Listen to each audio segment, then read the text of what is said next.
Hey, what is up, everyone? Welcome to Market Psychology 101, where we look for value in the markets when there's fear and are cautious when there's greed. Today's video, we're just going to be doing a quick overview at the Magnificent Seven stocks.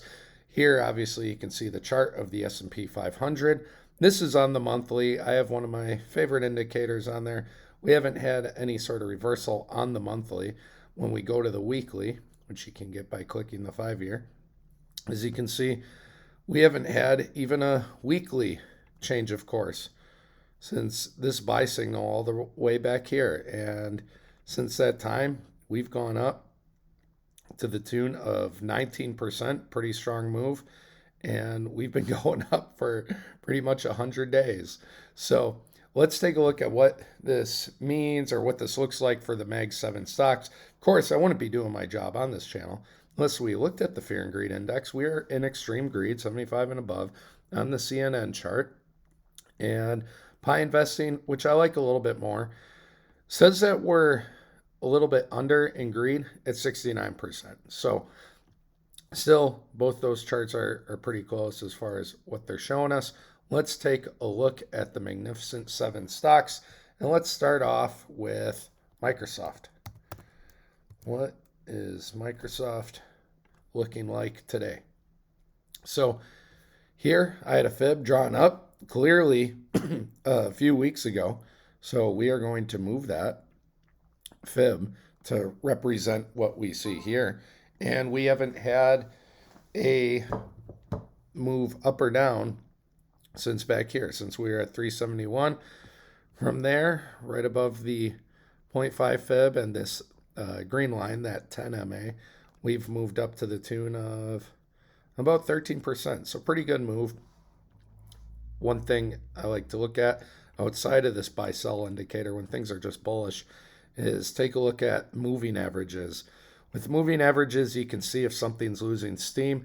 When it's hanging above all this, that tells you overall it's pretty strong. When it starts to break under, then you can start to see, okay, maybe we look to buy at one of these lower moving averages.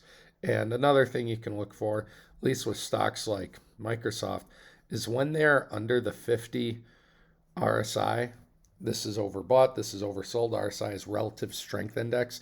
When they are under 50, that is one indicator you can look at, along with fear levels and the charts, the fibs, all that, to see if maybe it's a good opportunity to buy. So under the 50, underneath the moving averages, look, it got down to this 200 here. And so that was a pretty good macro time to buy. Anyways, let's take a look at Apple. Actually, before we take a look at Apple, I'm just curious. Market cap, 3.01 trillion. Microsoft passed Apple. Last time we looked at this, Apple was in the lead for a while. Apple, yeah, it's down a little bit. Apple used to be above 3 trillion. And what do we got going on with Apple here? So as you can see, just by the moving averages, and sorry I haven't changed the colors. I played around with a lot of the different colors of the moving averages. Still haven't found what I truly love yet. As you can see, it's getting down to this yellow line here, which I believe is probably the 55. So if it got below that, anywhere to this 100, as far as I'm concerned, I don't think that would be the worst time to dollar cost average into Apple. If we just go back, anytime we hit the 100 or get close to the 200, those times are kind of rare. Here, 100, we've only had this a couple times in the last 5 years. We got down to the 200, great time to buy. Got down to the 200, 2016. We're just going to keep going back here. But again, 2013, you might only get down to the 200 about once every 3 to 5 years. Here we got below the 200, obviously great financial crisis. But guys, this was the worst recession or crash since the Great Depression. And so anytime we're at this 200 or even 100, I don't think that would be the worst time to dollar cost average in and buy. As you can see, it's very rare that we ever even get underneath it. So here, this was late 2022, early 23. A lot of the top tech stocks, excuse me, drink of coffee. Don't want it to get cold. We're down here. I got some Meta, NVDA down here. So just something to look for. Possible weakness in Apple if it gets below this 55. Look for the 100. Maybe a decent time the dollar cost average in. Let's move on. Let's go to Google. Actually, sorry. One other thing. We didn't look at our buy-sell signal. Sorry about that. On the weekly for Apple, so you can see we've been chopping around. We have some chop here, and it does look to be curling down. And with the sell signal, it could possibly go lower because it's above this fib. I'd be eyeing this 0.5 and that 100 MA like I just showed you. So just some numbers to keep an eye on. Again, as you can see, these can flip. So when it does flip green, if it's at the 0.5, if it's at the 100, again, that might be a decent opportunity. Let's go to Google. So if the chart is showing some weakness, I'll remember to put on this indicator. But otherwise, I want to use the moving average indicator with the ugly lines. I haven't changed it. So Google, it's not above the very top, but it is over here. What is that? The 13 MA. So overall doing pretty good right now with the fibs. We didn't break that high that we last mapped out over there. Gone down a little bit, but overall looks macro bullish. The only thing that I'd be wary of is right here. You can see in the RSI, we moved higher in the price and lower in the RSI. That means bearish divergence, as you can see, lower in the RSI, higher in the price, bearish divergence. So maybe Google's getting ready to come back down here within the next few months. Let's go on to, what do I want to look at next? How about NVIDIA? Everyone's talking about NVIDIA. Since Tesla's tanked or been tanking, I know it's chopping around right now. NVIDIA's replaced Tesla as far as the #1 spot for traders, and calls have been coming in heavy for NVIDIA, driving the price up. So some people are theorizing and looking at similarities and charts between NVIDIA and what was it, Cisco before the dot-com bubble, and how it comparably, if that were to happen, NVIDIA could go up to 1,200.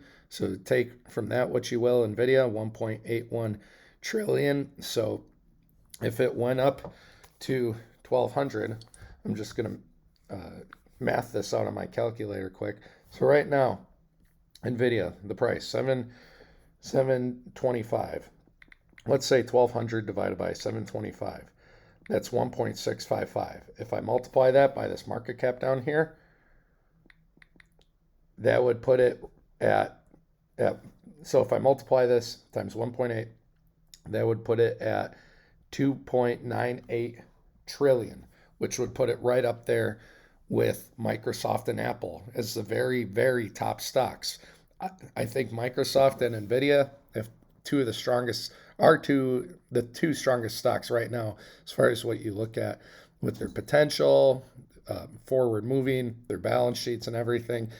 If Microsoft or NVIDIA were to tank anywhere near the 200 MA, I think you would be silly not to jump in on that. Even if it were to go lower, that might be a once-in-a-lifetime opportunity for those two stocks. So NVIDIA, a lot of things to like about it. It's still very much bullish. Let's maybe move down to the daily for the RSI as we click the year. As you can see, still very overbought. Maybe it'll settle in. I know this fib isn't exact. We're just going to keep moving this sucker up. So maybe hasn't settled in yet before possibly some sort of correction. Maybe it'll get down to the 660 and then shoot higher again should that 1,200 move happen. So overall, very strong looking stock. Let's take a look at Meta. So Meta, this looks very strong, just like NVIDIA, which with what I was showing you, overall, macro bullish. I wanted to move out here to draw this fib in more accurately. So we'll get it right on that line here. That's where the fib's going. It's probably going to go even higher, actually. I missed that one wick earlier. So bullish on the charts, hanging above the moving averages, overbought If you're asking, should I buy right here? Me personally, long term, I wouldn't. If I'm looking for value, I'm looking for fear, I'm looking for oversold. Now, it doesn't need to be completely oversold under this line here. It can just be under 50, at least on the weekly. And I'm looking for the 200 moving average. Again, if it's getting under, then you can look at some of these fibs. Look here, it had some support. And well, here we were just mapping it out from that fib, but you can see plenty of support over here. So sometimes you have to draw trend lines or even fibs. And here it had some support, broke down again. Man, we weren't at that 88 level since back here. So if anyone called that bottom, good on you. That would have been very hard to do. However, if it's a stock you like, a stock you use, and you like their balance sheet, it's not the worst time to get in. I did get it on some Meta, luckily enough, down in here, and I'm very happy with that investment. So my brain's still waking up. We did Apple, we did Microsoft, we did Google, we did NVDA, we did Meta. Let's go to Tesla. Let's go to Tesla and see where Tesla is at. So as you can see, Tesla, it used to be way up here around the 423 level. It's fallen off a bit. And so a lot of people are wondering how far down Tesla can go. Guys, I've talked about this before. And where do I have this fib drawn? Okay, I have it drawn from right here. But maybe we do need to move it out here. Again, I know I don't have the very macro high and low. I'm just trying to go by what's recently there. Something I've talked about with Tesla that I'm going to keep talking about is the market cap. It's around 15 times higher than GM and Ford and half the revenue. And so you're paying a much higher price for Tesla. And might electric cars be the future? Sure. So you're investing on future potential, but just something to be aware of. I would like the numbers to be better. One thing I'll give Tesla credit for is their balance sheet does have a lot of cash, extra cash reserves, and so it would probably survive well if there were a big recession. Anyways, let's take a look at the fibs, moving averages. What do we got here? So Tesla is moving under all these moving averages here. My God, let's see. I have this trend line here, as you can see, just from these lows over here, and it's bouncing. Something to be concerned of, or actually something that's interesting right here. If you look at this 200 MA, look where it goes. It goes to the 0.5 here, which is right at about 200. And we're getting some bounce off this trend line, as you can see. I know there's a lot going on. Stick with me. We bounce off this trend line here. We bounced again. And so as we're coming down, I drew this trend line thinking, hey, maybe it'll bounce again. The fact that we have that and the 0.5 fib and, sorry, my phone volume's on, amateur hour over here. We have the 0.5 fib and the 200 MA. This might be some good deep value time to buy some Tesla. Oversold. So again, even though I said all that FUD on Tesla, I can't deny that there are some things dollar cost average wise that if you like Tesla, it might not be the worst time to buy in here.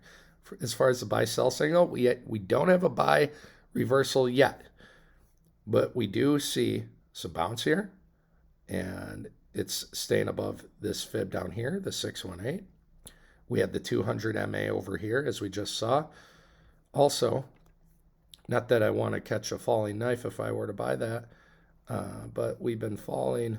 Let's see, we fell for 30%, and it's been for about 41 days, so over a month. So can Tesla go lower? Guys, you've heard my reasons for why I don't love this stock. However, just by charts alone, and by the way, don't invest purely based off TA, please, for the love of God. That's why I say invest in something you like and use, because if you're just investing purely off TA, that's very risky. That's how crypto works with the low amount of use case we currently have in crypto. However, if I saw this chart with Google, with Amazon, which we're going to take a look at next, I would be buying. That's just me, not financial advice. And speaking of Amazon, I think that is our last one. So Amazon, let's take a look at Amazon, see how that's looking. We got to move this fib higher. So overall, and I know it goes back deeper, I'm just trying to map out, you know what? Even though I like to look at the last year, you can see that's where the trend reversed. So that's probably a better place to fib it right here. So everything's looking very strong here. We could throw on the moving averages. It'd probably show, we're just staying above all of them. And just, yeah, we're macro bullish. I love Amazon as a stock. Market cap, if you're curious, almost 2 trillion. I love it. I wouldn't be buying here. Again, I'd wait for this 200 MA. The 50, look at that. When it got to the 200 MA, 50 on the RSI, yes, it can get below it. Okay, that can happen. Again, that's where you can take a look at fibs, prior trend lines when you go back into the past, yearly lows.